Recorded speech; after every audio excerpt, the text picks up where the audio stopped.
It's your boy Pac-Man. Welcome back, guys. We're back at it again with another special for you. Today we got the lovely battle of Big Doflamingo versus the Kid itself. And I've really enjoyed this matchup. A lot of people have been on Kid a lot. So I had just picked up Doffy in this video, and at this point when I'm playing Doffy, I haven't dropped the game yet, so I'm testing against all the matchups, and we're trying to see if we can continue this run here at locals with Doffy and just doing well with it. So Useless Kid, this is the finals, I believe, of that day at locals, and we're going for it, and I'm just trying to see if I can go ahead and win here. Playing against my boy Justin.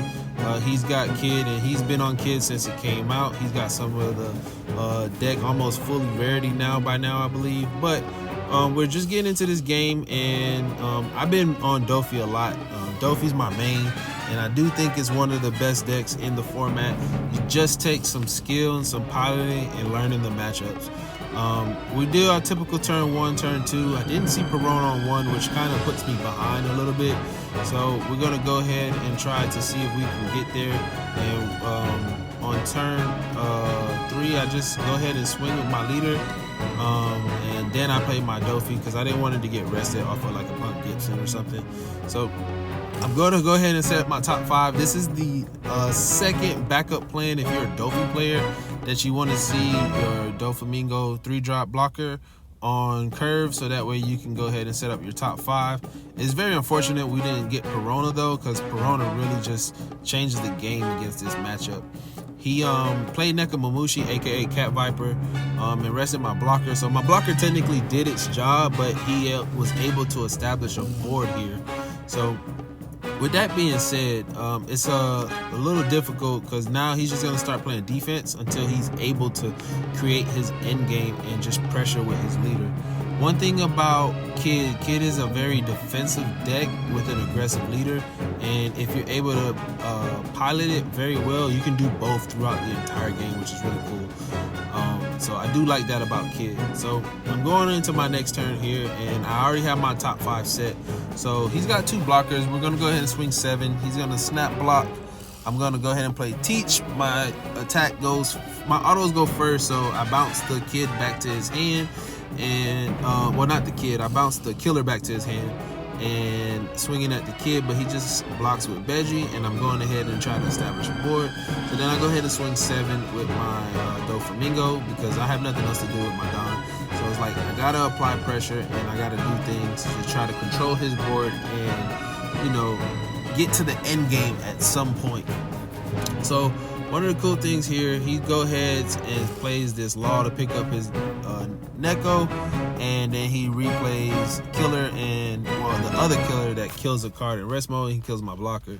So he dropped 2 cards down, and now he can go ahead and probably attach these 2 down to swing 7.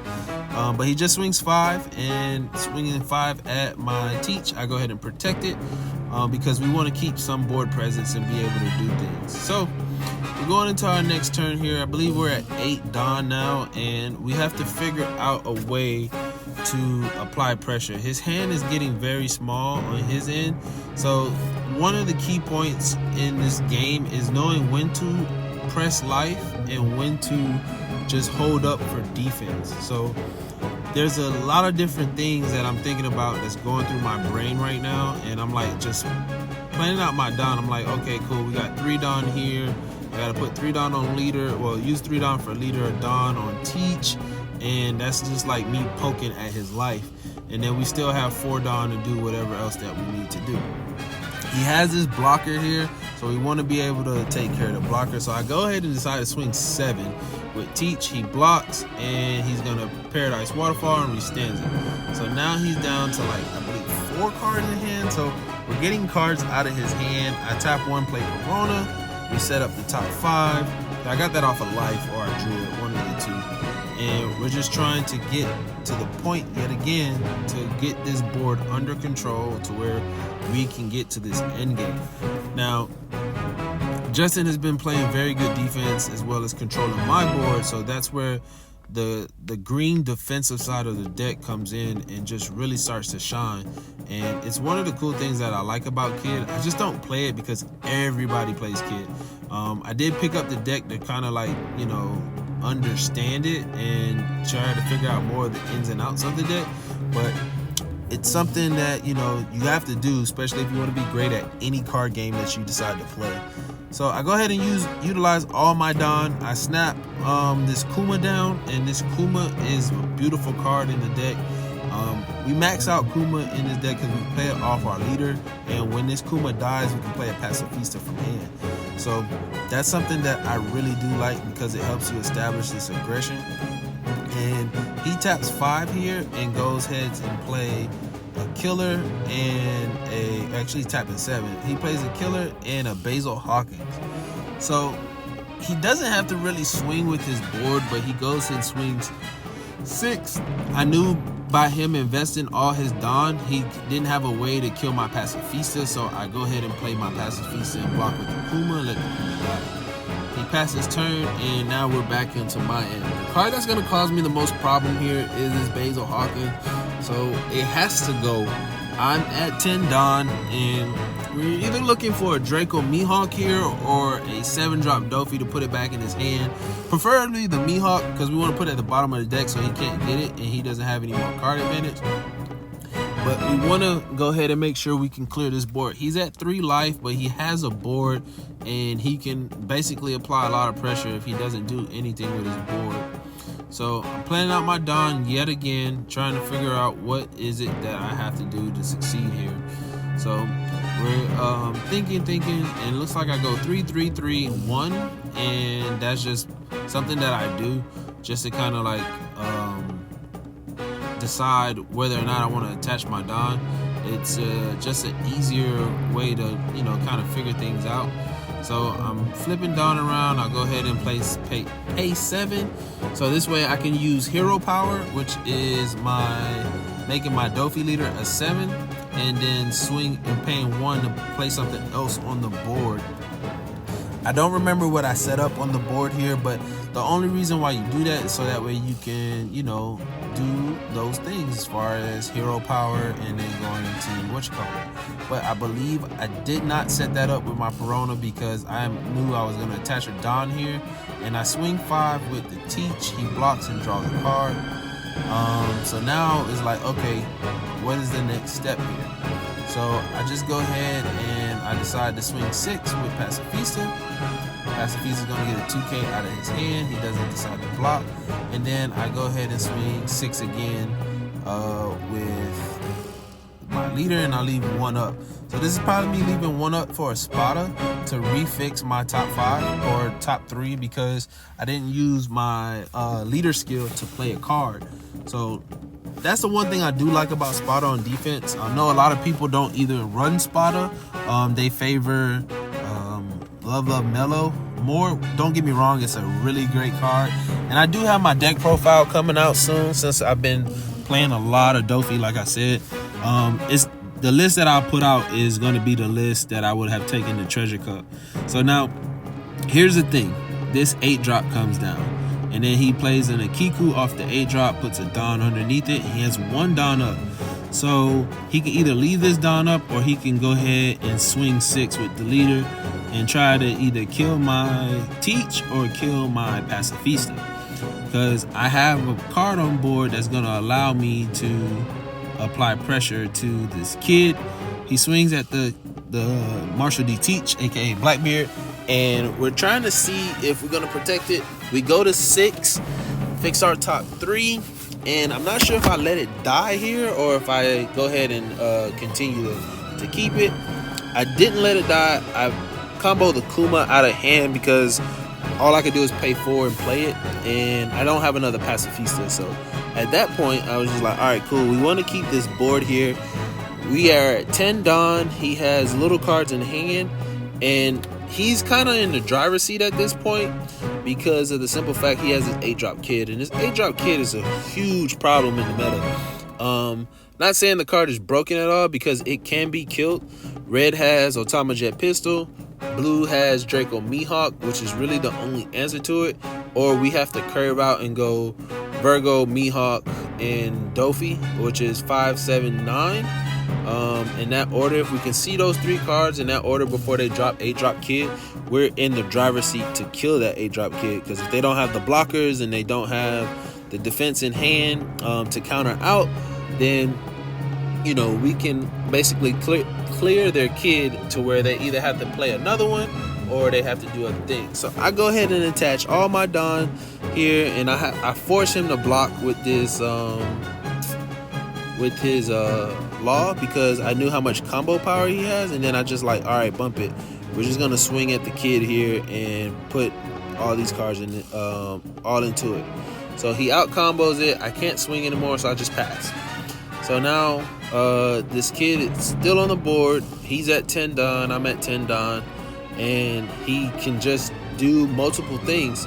So I think he's gonna go ahead and since he has this Akiku here, he can put this Akiku on board, rest one of my cards, swing into it with the killer. And I believe he either rests Perona or Teach, because those are 2 targets here. So he puts one under there. He's probably going to swing at either the Pacifista, my life, or he attaches more Don and goes after Doffy. Those are one of the 2 options that he has. Looking at his hand here, he has another 5-drop Law and another, I think, a blocker in hand. So, or he can bounce his Akiku back with the Law. So he rests my Perona, swinging 6 at my Pacifista, and I'm like, do I protect this here or not? I probably should have protected. I think I let it die. Probably should have just protected and forced him to swing another attack into it to kind of like eat up some stuff. He taps 5, bounces the killer, replays the killer, kills the Perona. Since killer does kill something 3 or less, I believe, in rest mode. Now he has 9 on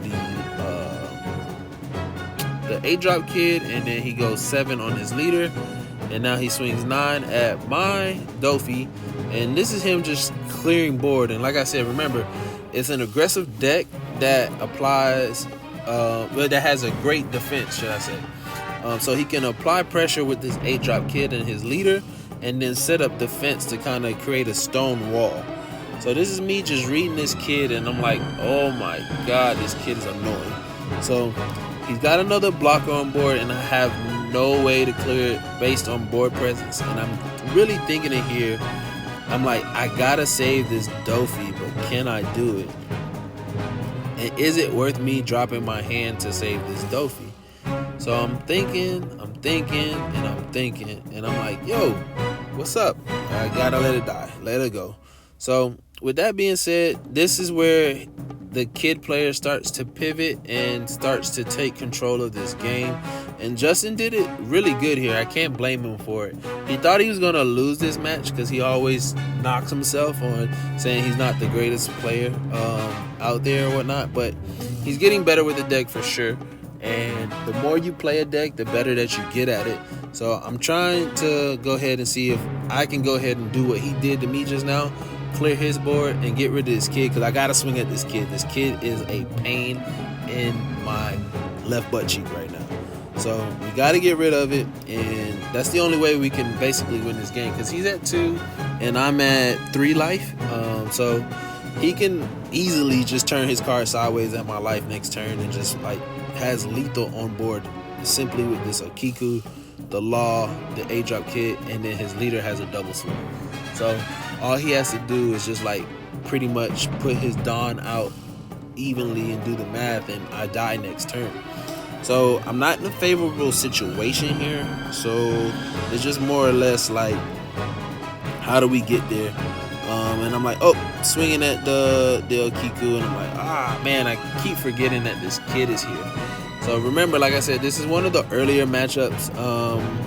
And this is me finding out how annoying the 8-drop kid is. And I was just like, come on, like, what am I doing? This really sucks, and I want to kill this Akiku.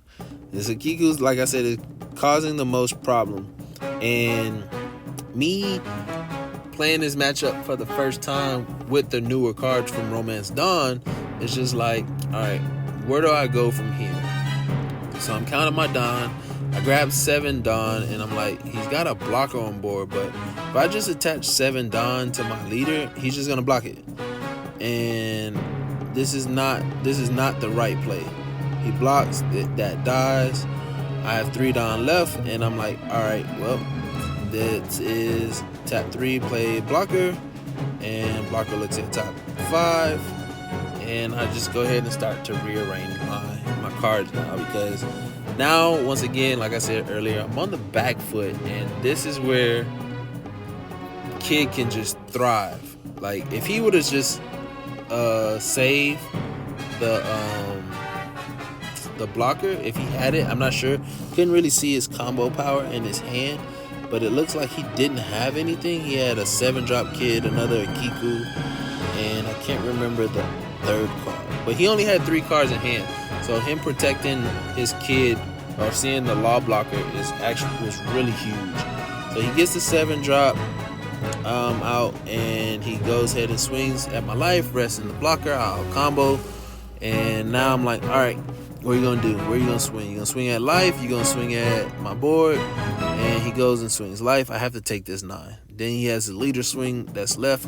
I'm down to 2. He's at 2. I'm like, all right, we gotta get here. So he's swinging at my Doffy. That's easy. It basically did his job. It blocked. So now we're going into this turn, and I think this is where I make my very first mistake. I go ahead and grab all my Don, and I think I tap 9 here and play this Mihawk. Now, playing Mihawk probably was the correct move, but I do have 2 Boa Hancocks in my hand, and it's just more or less like, all right, can I play both Boas here just to go ahead and survive? But he has this Akiku, so I probably should have bounced the Akiku and play a Boa, and that may buy me a turn. But once I let my 7-drop Doffy die and that Pacifista die, I think that's where I really started to lose handle on this game, because like I said, he had lethal the turn before, and that's when he blocked with the law. But I go ahead and play this Teach, bounce the Okiku, put it back in his hand. So I know 1 card in his hand. Now I have 1, 2, 3, 4, 5, 6. I go 5, 10 into the Kid. He doesn't protect it. He doesn't block. So I'm like, all right, well, that's a relief. So now he's like, all right, you got 3 life. I have a total of 4 swings here. I can go ahead and do things. And then he just immediately snaps another 8-drop Kid. I'm like, yo, what is up with this? Now he has 2 blockers, and I'm like, oh, well, there's nothing I can do about that there. So I'm thinking he didn't either have enough combo power, and him letting the 8-drop Kid die was actually probably right. And then he goes and swings 8 here at my life, and I'm thinking, do I out combo this one too? And I'm like, nope, I can take it and go down to 1. And at this point, being down at 1 life is the worst when it comes to Kid, because now if you don't see 2 blockers, you just don't get there. And this is where I go ahead and tap 9 and bottom deck the 7 cost. And I'm like, yeah, at this point, it's just GG's. I have nothing else that I can do. I passed my turn here. And like I said, I had 2 Boa Hancocks in hand. And I probably should have just played the 2 Boas, because he doesn't have a way to rest them with the Kiku. Because since Kiku's not in his hand, and I'm like, he doesn't have enough combo power. So he goes and swings 10 at leader, and I'm like, yeah, I'm probably gonna have to dump my hand to out combo this. So I'm thinking, and I'm like, I know I have a spotter in hand. He's got 7 under his leader, and then he's left at 3 there. One of the things that I will tell you though, in the future, because I know you're gonna watch this, Justin, and I know you always think I'm gonna talk trash about you, is your sequencing. And this goes for me too. It goes for both of us, really. Just being able to allocate our Dawn, but not attach it all the time. So you don't want to give away too much information to your opponent. That is something that I am learning a lot. Granted, a lot of things, since we're only in set 1, there's not that many cards, and basically we can telegraph everything that we have seen. So like, if I'm swinging with leader, you know, without doing the effect, and I have a ton of Dawn, 9-drop Mihawk's probably coming down. And same thing for you. I know if you swinging, you play 8-drop kid, and then you have 8 Don, 8-drop kids coming down. So I'll combo the first swing, and then I'm like, yep, I don't have enough power. I probably should have played the 7-drop Doffy there instead, but I didn't. But you know, it's neither here nor there. So we'll keep grinding, we keep doing the things. If you guys really enjoyed the content, please like, comment, subscribe. Let me know, like I said, what you guys think, and we'll keep it rocking and rolling. Peace, love, happiness. Keep God first. We out of here. Going.